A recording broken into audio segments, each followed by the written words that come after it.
тези прекрасни стихове, които са написани тук в послание към евреите, какво се говори за нашия Господ Исус Христос? Този на Бог Отец, който можеше да го избави от смърт и бе послушен против благоволението си.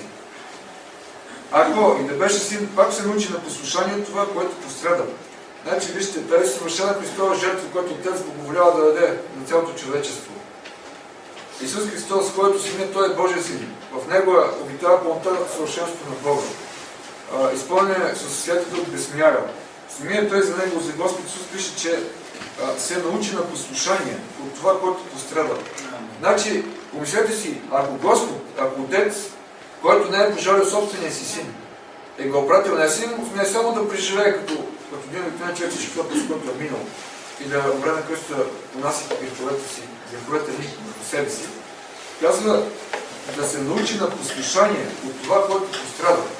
Значи, Отец е преценил, че дори неговият син, който е абсолютно съвършен във всяко нещо, трябва да мине през страдание, за да се усъвършенства. И нека често така да си спомняме, когато на нас ни е трудно да минаваме през някакви страдания, нека да знаем винаги, че страданието, през което минаваме, едно от неговите значения за нас е усъвършенство.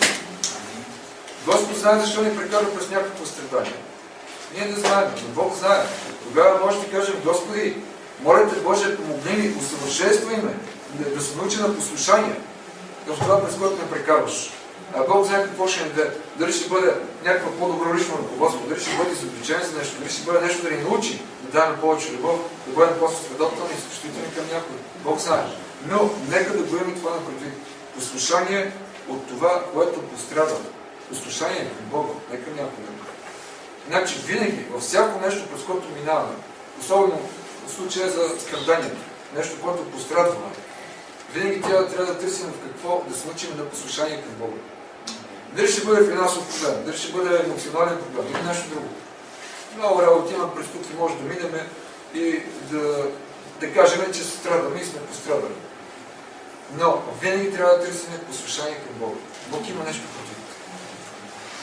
Продължаваме долу. И като се усъвършенствува, стана причина на вечно спасение на всички, които му са послушани. След това продължава.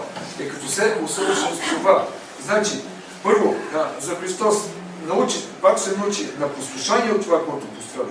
И като се усъвършенствува, това усъвършенствуване идва следствие от послушанието. То пък от страданието. Нали? Пострадал Христос е страдал. Това е свързано с неговото послушание към Отец. Нали? Научи се на послушание към Отец и след това и усъвършенствуване. Значи те са свързани това неща. И знаем, често пъти тук се отговори Божие Слово в посланието на апостол Павел, който той казва за Божия човек да бъде усъвършенствуван и приготвен всяко добро дело. Нали? Да запомниме и никога да не забравяме, че е угодно на Бога да се усъвършенствуваме. И често пъти това усъвършенство е свързано с страдания. Не е само с изучаване на Божие Слово, изчетане и нали, ходене пред Бога, вяра, във всичко. Подесвам се. Но е свързано и с страдания. Нещо, което ние пострадваме. Затова Господ Исус Христос в Евангелието от Темес, че беше казваше: блажени сте, когато другите ви отхвърлят вашето име като лошо име, заради вярата ви в мен. Блажени сте. Ето това малко пак може да се чете като страдание. Вие пострадвате. Вашия авторитет пострада отношението на околните към вас. Защо? Защото знаят, че вие сте християни. И това е мотив на околните към вашите началници да се държат лошо към вас, да ви оценяват добре така, защото знаят, че сте християни. Приемат името ви като лошо заради вярата ви в Христос. Пак може да го приемате като страдение. Господ казва: блажени сте. Но общия смисъл е следния. Винаги, когато има страдание в нас, нещо, което страдаме, да знаем две неща. Усъвършенствуване, т.е. научаваме се на по-голямо послушание към Бога и се усъвършенствуваме. Защо? Защото винаги, когато нещо се учи на по-голямо послушание към Бога, винаги това свързано с резултата му е усъвършенстване. Затова, нали? Едно дете, примерно, когато почва да се учи от грешките, то се усъвършенства. То просто след това не прави тези грешки. Нали? Знае горещо, че е горещо, не го пи. Като кажем битва, не пипиш, ще се опариш, това вече свърши, защото се опарва вече. Нали? Ние, Господ иска ние да сме от разумните. Тоест няма нужда ние да минаваме през такива грешки. Като каже Господ: напипай горещо, ще се опариш.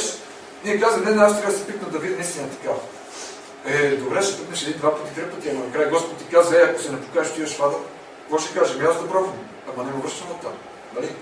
Нека да сме от разумните, да внимаваме Господ всичко това е дал, защото има нещо такова. За тези, които съвършат на земята, четат Неговото Слово, да имат този шанс, който Господ им дава, според милостта си, да израстват в Него, следване от Него.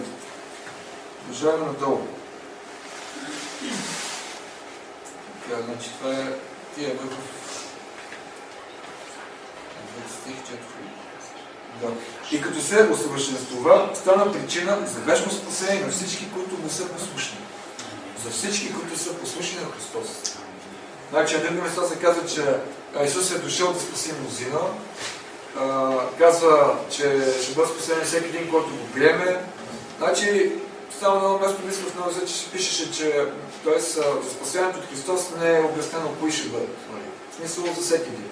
Но като го сравните с другите места, където пише конкретно кои ще бъдат спасени, мисля, че това ще бъдат хората, които са го приемат. Тук виждам, които са му послушни. За вечно спасение на всички, които са му послушни.